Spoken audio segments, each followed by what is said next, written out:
It is with great disappointment that the upcoming 2021 New York International Automobile Show at the Jacob K. Javits Convention Center has been cancelled due to the growing incidences of the COVID-19 Delta variant and the increased measures announced recently by state and local officials to stop its spread, said Mark Schoenberg, president of the show. The New York Auto Show was traditionally one of the biggest in the U.S., after Detroit and Los Angeles. It was perhaps on par with Chicago. But major auto shows have been losing their significance around the world. The granddaddy of them all, the IAA in Frankfurt, held every 2 years, has been moved to Munich and renamed a Mobility Conference. The Tokyo Motor Show, which had already been moved to a smaller venue after the recession and struggled commensurate with internal troubles in Japan related to the earthquake and tsunami of 2011, was cancelled this year even though it had been scheduled for October. The world in which car shows exist is changing, forcing automakers to redistribute marketing budgets that might have gone into a flashy auto show display. Gone are the days when Chrysler reportedly spent $1 million to leapfrog a minivan over the heads of 2 executives, or crash an SUV through a plate glass window at the Detroit show.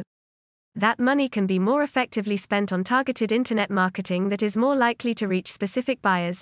For decades before the internet became the all-powerful, easily trackable means to reach customers, carmakers relied on analog methods to make contact with buyers. In addition to ads in print publications, that meant a large and impressive stand at an auto show. The shows themselves consisted of 2 elements, the press days and the public days. Automakers would hold off on debuting important cars until an appropriately large auto show. Now, even if there is a debut at a show, the press presentations are more often held outside the show the night before, giving carmakers greater control over costs and message. The public days of a show are usually presented by auto show organizers as the best way for consumers to cross-shop a number of brands. But much of car shopping nowadays takes place on the internet, where direct links to local dealers make for a quicker and more likely sale.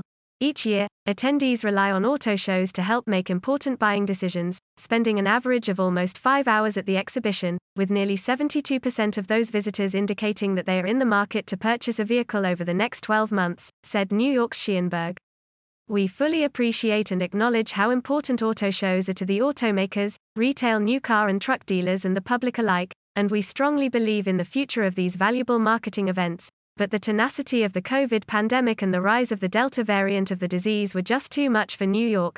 The COVID pandemic has challenged our city, the country and the entire world, but just like the automobile industry, we know that the New York Auto Show will rebound and be bigger and better than before, Schoenberg said, with what can best be described as New York moxie. We firmly believe that will be the case when the show returns to its regular spring schedule in April 2022.